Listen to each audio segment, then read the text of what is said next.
Bienvenue sur LinguaWire français A2. Aujourd'hui, on parle de deux sujets, une exécution au Japon et une nouvelle loi sur les médias en Australie. Pour vous aider à comprendre cet épisode, retrouvez les transcriptions, les traductions en anglais et le vocabulaire expliqué sur linguawire.com.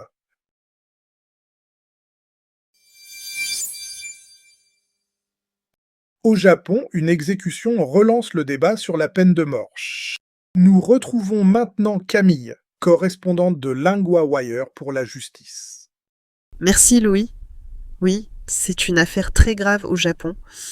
Vendredi, un homme a été exécuté. Il avait été condamné après une attaque mortelle dans un salon de pachinko à Osaka.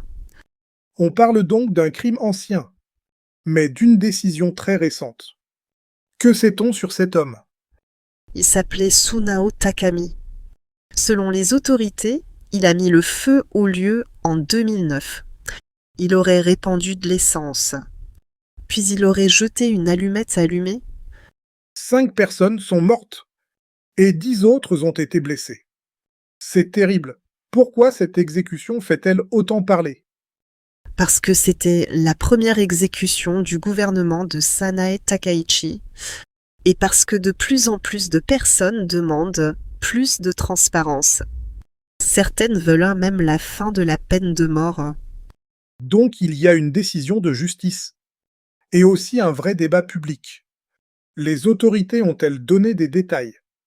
Le ministre de la Justice, Hiroshi Hiraguchi, dit qu'il a pris cette décision avec beaucoup de prudence.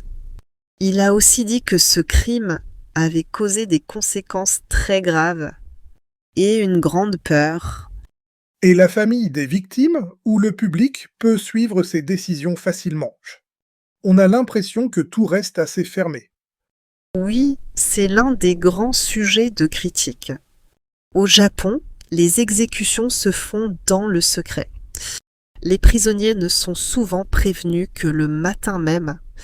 Le ministère dit aussi qu'il y a maintenant 100 personnes dans le couloir de la mort. 100 personnes, c'est énorme. Et le pays reste très divisé. Oui, un sondage de 2024 montre que 83% jugent la peine de mort inévitable.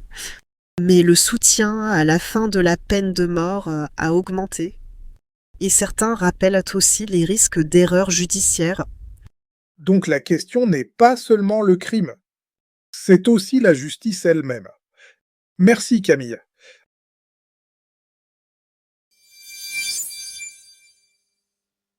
En Australie, une nouvelle loi veut faire payer les grandes plateformes pour les infos. Nous retrouvons maintenant Hugo, correspondant de LinguaWire pour les médias. Merci Louis. Oui, c'est une décision importante pour la presse australienne. Le Parlement a adopté une loi. Elle vise les grandes entreprises comme Google et Meta. Donc ce n'est pas seulement une discussion sur Internet. C'est aussi une question d'argent pour les rédactions, c'est ça ? Exactement. La loi dit que ces plateformes doivent faire des accords avec les médias australiens, soit payer une taxe. Cette taxe représente 2,5% de leurs revenus publicitaires numériques en Australie. C'est un chiffre très précis. Et le gouvernement défend cette idée ? Oui, le Premier ministre Anthony Albanese dit que cela peut aider directement l'emploi des journalistes. Il présente cette réforme comme un modèle pour le monde démocratique. Mais j'imagine que les grandes entreprises ne sont pas toutes d'accord. Quelles sont les réactions pour l'instant ? Meta a déjà critiqué la mesure. La société dit qu'elle est injuste et qu'elle viole l'accord de libre-échange avec les États-Unis. La Maison-Blanche parle même d'extorsion étrangère. Le ton est donc déjà très dur. Et les autres plateformes, elles disent quoi ? Pour l'instant, pas de réponse claire de Google, LinkedIn ou ByteDance. Mais selon un expert de l'université de Sydney, elles vont devoir choisir une stratégie. Quelle stratégie, par exemple ? Soit négocier avec les médias australiens, soit faire pression à Washington Et cette seconde option pourrait aussi coûter cher. Donc l'Australie prend un risque diplomatique, pas seulement économique. Est-ce que cette loi est isolée ou elle s'inscrit dans une tendance plus large? Elle s'inscrit dans une tension plus large entre les États-Unis et l'Australie sur le numérique. L'an dernier déjà, les autorités australiennes ont interdit les réseaux sociaux. Pour les moins de 16 ans, donc le pays durcit clairement sa ligne. On voit le conflit entre liberté des plateformes et financement des médias. Merci Hugo.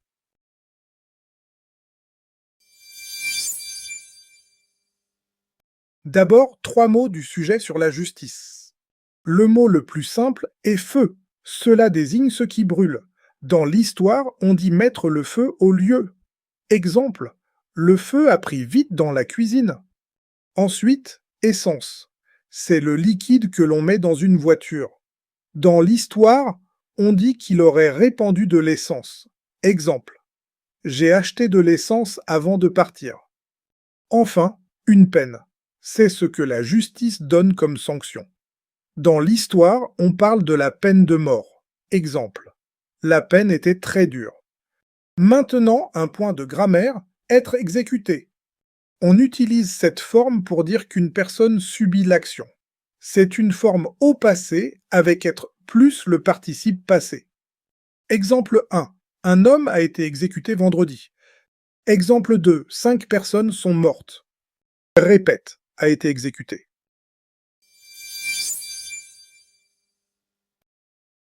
Thank you for listening to today's episode. Today we ask one small favor. LinguaWire only launched in March, and right now word of mouth is everything to our small team. If you know someone who loves the news and wants to learn French or any of our 6 languages, send them this episode. It's the best way to help us grow and improve our service.